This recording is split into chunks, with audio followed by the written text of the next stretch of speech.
أعوذ بالله من الشيطان الرجيم. بسم الله الرحمن الرحيم. الحمدللہ، اللہ کے فضل و کرم سے اللہ تبارک و تعالیٰ کی ذات نے مجھے اور آپ کو رمضان المبارک کا ایک بار پھر مقدس مہینہ عطا کیا ہے۔ اس دفعہ انشاءاللہ العظیم ماہ مقدس کے اندر پورے قرآن مجید کا تفسیر بیان کی جائے گی ہر پارے کے حساب سے۔ سب سے پہلے سورۃ الفاتحہ، اس کی تلاوت سے پہلے اعوذ باللہ بسم اللہ پڑھی جاتی ہے، تو اس کے اندر انسان اللہ تبارک و تعالیٰ سے پناہ مانگتا ہے سرکش شیاطین سے، اور اسی طریقے پر ہر قسم کی برائی سے اور بے حیائی سے انسان اللہ تبارک و تعالیٰ کی پناہ میں آنا چاہتا ہے۔ اس کے بعد ہے بسم اللہ الرحمن الرحیم۔ بسم اللہ کہ ہر اچھے کام کے لیے انسان کو بسم اللہ سے شروع کرنا چاہیے۔ بسم اللہ کی فضیلت یا بسم اللہ کی عظمت کا اندازہ اس سے لگائیں کہ رب العالمین کی ذات نے پورے قرآن مجید کے اندر سوائے سورۃ التوبہ کے علاوہ ہر سورت کی ابتدا بسم اللہ سے کی ہے، تو اس لیے بسم اللہ سے بھی آغاز کرنا چاہیے کہ یہ جو لوگ بت پرست تھے، آتش پرست تھے، یہ جب بھی کسی کام کی ابتدا کرتے تھے تو وہ اپنے بتوں کے نام کی اس سے کرتے تھے، تو اللہ تبارک و تعالیٰ کی ذات نے فرمایا کہ آپ بسم اللہ سے اللہ کے نام کے اس سے شروع کر کے ہر اپنے کام کی ابتدا کرو۔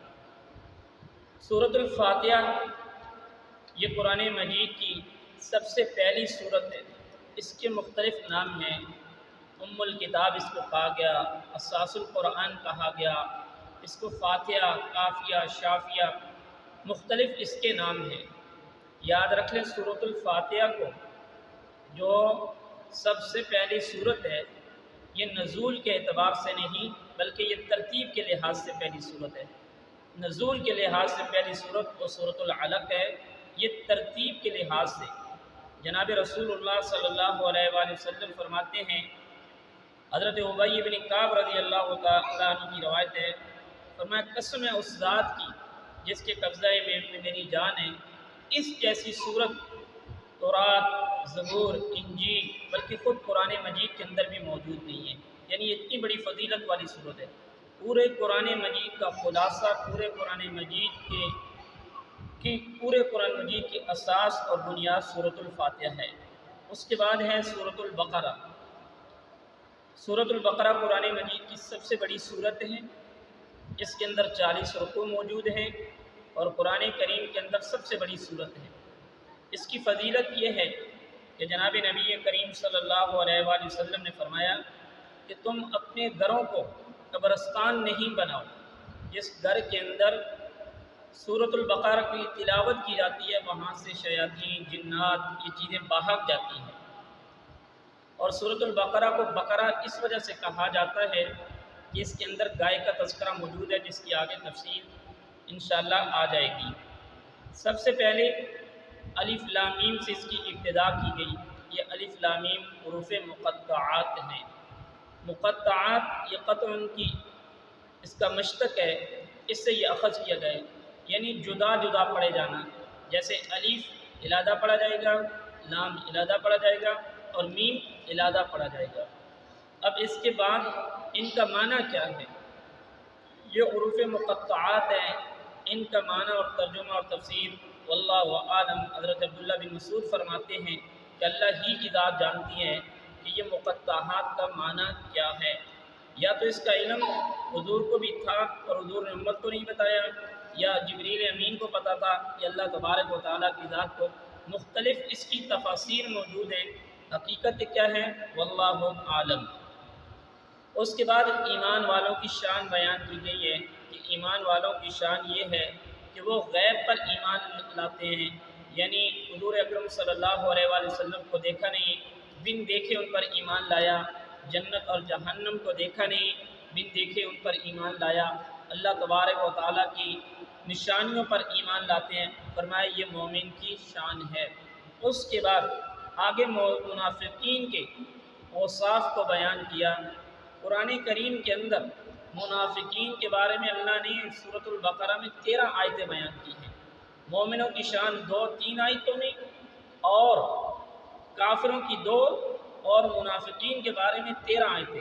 تو اس سے اندازہ لگا لیجئے کہ منافق کتنا خطرناک ہے، کہ اللہ تبارک و تعالیٰ نے اس کے مختلف قسم کے طریقے بیان کیے کہ منافق کتنے فسادی ہوتے ہیں، وہ منہ پہ کیا ہوتے ہیں اور باہر کیا ہوتے ہیں۔ اس کے بعد آگے وَإِذْ قَالَ رَبُّكَ لِلْمَلَائِكَةِ إِنِّي جَاعِلٌ فِي الْأَرْضِ خَلِيفَةً، کہ اللہ تبارک و تعالیٰ کی ذات نے دنیا میں سب سے پہلا جس آدمی کو اپنا خلیفہ بنایا ہے وہ حضرت آدم علیہ السلام کو بنایا ہے۔ اس کے بعد بنی اسرائیل کا تذکرہ، یا بنی اسرائیل اذکروا نعمتی التی انعمت علیکم سے ہے، کہ بنی اسرائیل ان کا قرآن مجید کے اندر کثرت کے ساتھ ذکر موجود ہے۔ ان پر اللہ تبارک و تعالیٰ کی انعامات خداوندی بہت زیادہ تھی۔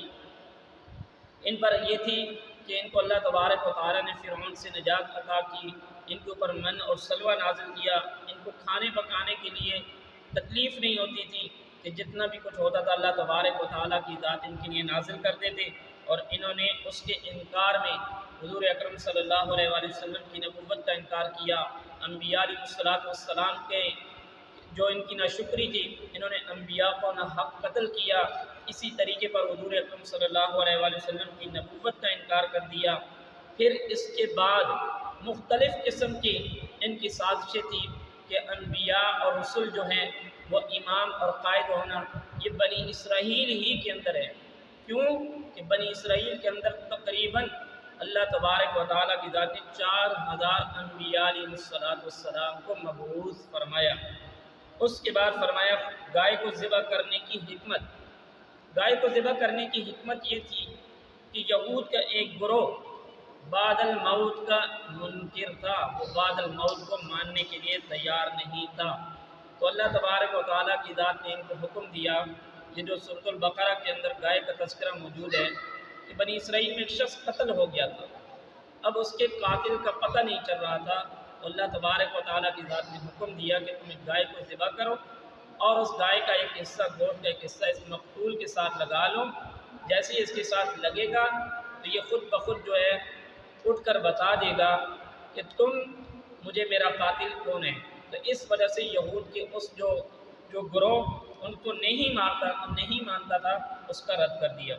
اس کے بعد آگے وما انزل علی الملکین ببابل ہاروت و ماروت، یہاں پر ہاروت اور ماروت کا بھی قصہ موجود ہے کہ اللہ تبارک و تعالیٰ نے ان کو سحر کا حکم دے کر بابل میں اتارا تھا، کہ وہاں پہ ان لوگوں کو بتایا جا سکے کہ اللہ تبارک و تعالیٰ کی ذات کا علم وہ قوی ہے، نہ کہ جادوگروں کا جو علم ہے وہ قوی ہے۔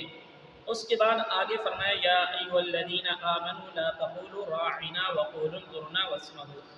یہاں پر یہود کی شرارتیں، یہود اسلام کے، مسلمانوں کے، انبیاء کے، سب کے کھلم کھلا دشمن تھے۔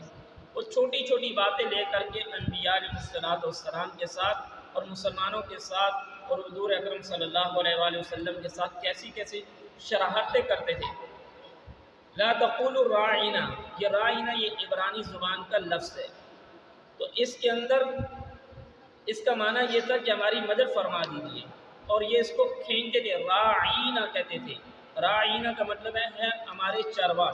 تو کچھ سادے مسلمان بھی اس طرح کا لفظ بولتے تھے، تو اللہ تبارک و تعالیٰ کی ذات نے ان کو منع کر دیا، کہا کہ تم نے راعینا نہیں کہنا ہے بلکہ کہنا وقولوا انظرنا، آپ نے یہ الفاظ کہنے ہیں۔ پھر اس کے بعد وَلِلَّهِ الْمَشْرِقُ وَالْمَغْرِبُ فَأَيْنَمَا تُوَلُّوا فَثَمَّ وَجْهُ اللَّهِ إِنَّ اللَّهَ وَاسِعٌ عَلِيمٌ۔ کامیابی جو ہے وہ اللہ تبارک و تعالیٰ کی اطاعت کے اندر موجود ہے۔ تم مشرق کی طرف منہ کرو یا تم مغرب کی طرف منہ کرو، تو کامیابی جو ہے وہ اللہ تبارک و تعالیٰ کی ذات کے اندر، کامیابی اللہ تبارک و تعالیٰ کی اطاعت کے اندر ہے۔ یہاں پر یاد رکھیے گا یہود کا جو قبلہ تھا وہ بیت المقدس تھا، اور مشرکین کا جو قبلہ تھا وہ بیت اللہ تھا۔ تو مسلمان بھی اکثر بیت اللہ کی طرف توجہ کر کے قبلہ رخ ہو کر نماز پڑھتے تھے، تو اس سے یہود کو بہت زیادہ تکلیف ہوتی تھی کہ یہ ہمارے قبلے کی بجائے بیت اللہ کی طرف کو کر کے نماز پڑھتے ہیں۔ پھر اللہ تبارک و تعالیٰ کی ذات نے جب بیت اللہ سے کے بجائے بیت المقدس کی طرف ان کو بولا تو یہ بار بار اللہ تبارک و تعالیٰ کے اوپر الزام لگانے لگے۔ تو اللہ تبارک و تعالیٰ کی ذات نے فرمایا کہ تم جس طرف بھی چہرہ کر کے تم عبادت کرو گے، تم اللہ تبارک و تعالیٰ کی عبادت کرو گے، اللہ وہیں پر موجود ہے۔ تو آخر کے اندر فرمایا وَإِذِ ابْتَلَىٰ إِبْرَاهِيمَ رَبُّهُ بِكَلِمَاتٍ فَأَتَمَّهُنَّ، آخر کے اندر فرمایا فَإِنْ آمَنُوا بِمِثْلِ مَا آمَنْتُمْ بِهِ فَقَدِ اهْتَدَوْا، یعنی صحابہ اکرام ایمان کا معیار ہیں۔ اگر تم کامیابی چاہتے ہو، اگر تم مسلمان ہو کر اپنے آپ کو یہ بات باور کروانا چاہتے ہو کہ ہمیں صحیح راستہ کون سا ملے گا، ہم کس طریقے پر کامیاب ہوں گے، ہماری کامیابی کا راز کیا ہوگا، تو فرمایا کہ تمہیں صحابہ اکرام رضوان اللہ علیہ اجمعین کی اقتداء کرنا پڑے گی، تمہیں صحابہ اکرام رضوان اللہ علیہ اجمعین کے نقش قدم پر چلنا پڑے گا۔ اللہ تبارک و تعالیٰ سے دعا ہے کہ اللہ تبارک و تعالیٰ ہمیں ان باتوں پر عمل کی توفیق عطا فرمائے۔ وآخر دعوانا الحمدللہ رب العالمین۔